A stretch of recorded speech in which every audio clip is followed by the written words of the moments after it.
나의 영혼이 간절함이 하나님만 바라며 나의 구원이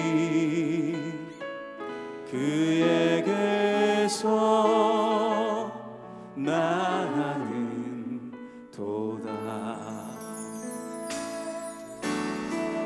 나의 영혼아 잠잠히 하나님만 바라라. 나의 소망이 저에게서 나는 도다. 오직 주만이 나의 반석 나의 구원이시니 오직 주만이 나의 산성 내가 요동치 아니하리. 오직 주만이 나의 반석 나의 구원이시니 오직 주만이 나의 산성 내가 요동치 아니하리. 너희는 올라가서 무라다임의 땅을 치며 두 곳의 주민을 쳐서 진멸하되 내가 너희에게 명령한 대로 다 하라. 그 땅에 싸움의 소리와 큰 파멸이 있으리라. 온 세계의 망치가 어찌 그리 꺾여 부서졌는고. 바벨론이 어찌 그리 나라들 가운데에 황무지가 되었는고. 바벨론아, 내가 너를 잡으려고 올무를 놓았더니 네가 깨닫지 못하여 걸렸고 내가 여호와와 싸웠으므로 발각되어 잡혔도다. 여호와께서 그의 병기창을 열고 분노의 무기를 꺼내면 주 만군의 여호와께서 갈대아 사람의 땅에 행할 일이 있음이라. 먼 곳에 있는 너희는 와서 그를 치고 그의 곶가를 열고 그것을 곡식더미처럼 쌓아 올려라. 그를 진멸하고 남기지 말라. 그의 황소를 다 죽이라.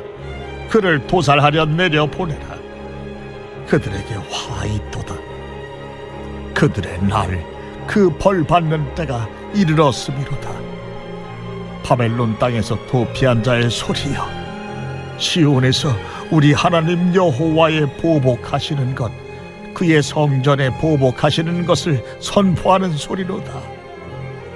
활 쏘는 자를 바벨론에 소집하라. 활을 당기는 자여, 그 사면으로 진을 쳐서 피하는 자가 없게 하라. 그가 일한 대로 갚고 그가 행한 대로 그에게 갚으라.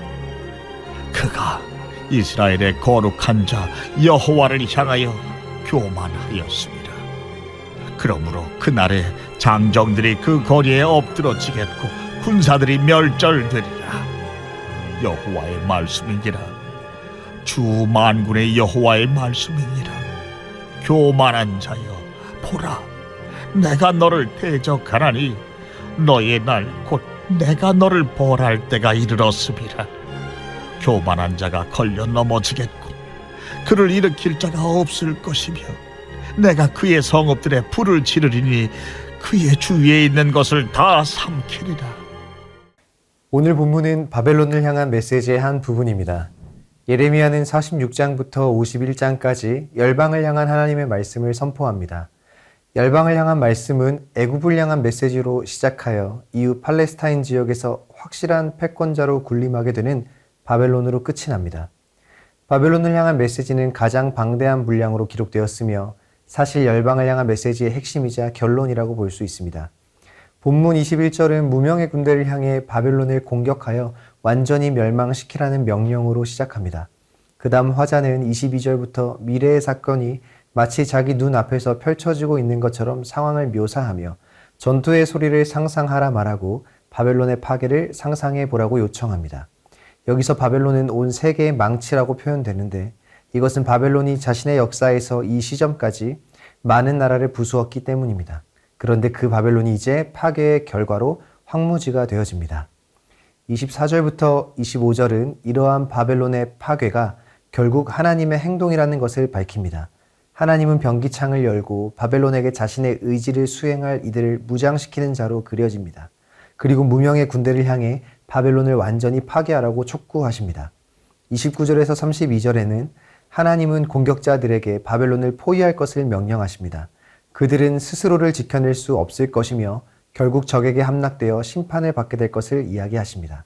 그리고 그 심판의 이유로 바벨론의 교만이 강조됩니다. 역사가 흐른 후에 예레미야 예언처럼 결국 바벨론은 멸망을 당합니다. 이 이야기의 결론이 무엇일까요? 마치 강자 위의 강자 같은 바벨론도 결국 함락된다는 것입니다. 이것은 누가 역사의 주권자인가? 라는 주제를 드러냅니다. 열방을 향한 메시지의 주제는 하나님이 온 세상을 주관하신다라는 선포입니다. 그리고 열방을 향한 이 메시지는 실제로 열방을 향한 선포가 목적이 아닙니다. 오히려 이 말씀의 청중은 이스라엘입니다. 하나님은 이스라엘을 향해 열방에 대한 하나님의 뜻을 선포함을 통해서 하나님이 열방의 온 역사를 주관하고 계심을 드러내는 것이 이 말씀의 기본적인 의도라는 것입니다. 그렇게 열방에 대한 하나님의 선포, 하나님의 주권자 되심은 하나님의 백성들에게 어떤 의미로든 다가와야 합니다. 그런데 우린 종종 착각을 합니다. 너무 쉽게 여호와가 주권자이시다, 모든 삶을 다스리신다 라는 신앙의 진리가 우리에게 은혜라고 생각합니다. 물론 맞습니다. 그런데 우리가 생각하는 은혜란 하나님이 주권자이시기에 우리 삶에 내가 기대하는 방식으로서의 어떠한 결과가 주어지고 안녕이 보장되는 것이라고 생각하는 것이 오해입니다. 하나님이 주권자이시다라는 것이 꼭 우리 삶에 내가 기대하는 미래가 보장된다라는 것으로 해석될 수 없다라는 것입니다. 성경을 보면 여호와가 분명히 주권자이신데 이스라엘은 결국 패망합니다. 여호와가 분명히 온 열방의 통치자인데 이스라엘은 패배합니다. 즉 하나님이 주권자라는 것은 우리의 삶이 무조건 보장된다는 것을 기억하라 라는 의미로 하나님의 백성에게 주시는 메시지는 아니라는 것입니다. 하나님이 자신의 백성을 무조건적으로 보호하신다는 의미도 아닙니다. 하나님이 주권자라는 것은 모든 것이 하나님의 결심과 약속대로 이루어진다는 것입니다. 그 약속 안에서 하나님의 백성의 선택과 안녕이 보장되기에 지켜지는 것뿐입니다. 그러니 설령 이스라엘이 무너진다 하더라도 패배한다 하더라도 하나님의 주권은 조금의 영향도 받지 않으십니다. 이스라엘이 무너져도 하나님은 여전히 주권자이신 것입니다. 하나님은 자신의 백성의 잘됨과 상관없이 하나님의 주권은 여전합니다. 그렇기에 이스라엘에게 중요한 것은 하나님이 내 편이시다라는 고백이 아니라 하나님은 주권자이시다라는 고백이 먼저 되어야 하는 것입니다. 그러야 하나님의 백성이 하나님을 내 편에 두기 위한 삶이 아니라 이스라엘 백성이 하나님 편에 서기 위한 삶을 시작할 수 있는 것 아니겠습니까? 이렇게 이해되어야 우리가 하나님을 왜곡해서 대하지 않을 수 있게 되는 것입니다. 우리의 미래적 보장을 위해 하나님을 선택하는 것이 아니라 하나님 자체를 선택할 수 있게 된다는 것입니다. 그리고 그러한 신앙의 이해가 우리로 하여금 우리 삶을 백성다운 삶으로 인도합니다. 이렇게 하나님의 주권에 대한 바른 이해를 하나님의 백성에게 적용한다면 적어도 두 가지 건강한 태도가 드러나야 합니다. 분명한 사실은 하나님은 주권자이시며 하나님의 백성 편이십니다. 바벨론이 멸망당하는 이유는 무엇입니까? 성경은 내가 여호와와 싸웠다라고 이야기합니다. 언제 바벨론이 여호와와 싸웠습니까? 이스라엘과 싸운 것 아닙니까?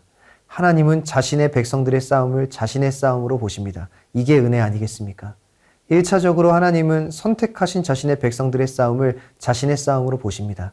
하나님은 자신의 약속에 근거해서 자신의 백성을 돌보십니다. 이 분명한 확신을 가지고 오늘날의 삶을 해석할 수 있는 힘이 있으시기를 간절히 소원합니다. 하나님은 우리의 치열한 싸움을 자신의 싸움으로 인식하십니다. 그와 더불어 하나님이 주권자라는 사실은 우리에게 경각심을 주기도 합니다. 하나님이 바벨론을 무너뜨리시는 이유는 여호와를 대적했기 때문입니다. 다른 이유는 없습니다. 그렇다면 우리도 마찬가지입니다. 우리 역시 하나님의 백성으로 여호와와 대적할 수 있습니다. 지금 이스라엘이 그러한 것 아닙니까? 이스라엘이 하나님을 대적하기에 바벨론이 하나님의 도구가 돼서 이스라엘을 정복하는 것 아니겠습니까? 훗날 바벨론이 여호와를 대적하기에 무명의 군대가 와서 바벨론을 무너뜨리는 것을 이야기하시는 것 아니겠습니까? 이 열방을 향한 메시지가 이스라엘에게 주는 의미는 무엇일까요? 여호와를 대적하기에 바벨론은 결국 무너지게 될 것이다. 그러니 지금 이스라엘에게 돌이키라는 것 아니겠습니까? 주권자의 곁에 있으라는 이야기인 거죠. 바벨론이 이런 상황에 놓인 이유는 교만입니다. 교만은 하나님 없이 충분히 사라지는 삶 자체입니다. 이 이유로 오늘 하루 우리의 삶을 점검해보는 은혜가 있으시길 소원합니다. 오늘 하루 그분의 이름과 그분의 마음과 그분의 나라와 그분과 나의 관계가 한순간에도 내 삶에 의미 있게 다가오지 않았는데 나는 아무렇지 않다고 한다면 이게 교만입니다. 우리는 오늘도 하나님 없이 사는 삶에 익숙해지고 있는 중인 것입니다. 이 이야기 앞에서 우리의 삶의 점검이 필요하지 않을까요? 때로는 오히려 하나님은 내 편이시라는 생각이 왜곡되면 교만을 만들어내기도 합니다. 그러니 주권에 대한 명확한 인식 이후에 하나님이 내 편이시라는 것이 강조되어야 하는 것입니다. 하나님은 우리의 편이시다라는 고백보다 먼저 그분은 주권자이십니다. 그러니 오늘도 우리가 그분 편에 있기 위해 발버둥 치는 것이 신앙입니다. 말씀을 정리하겠습니다.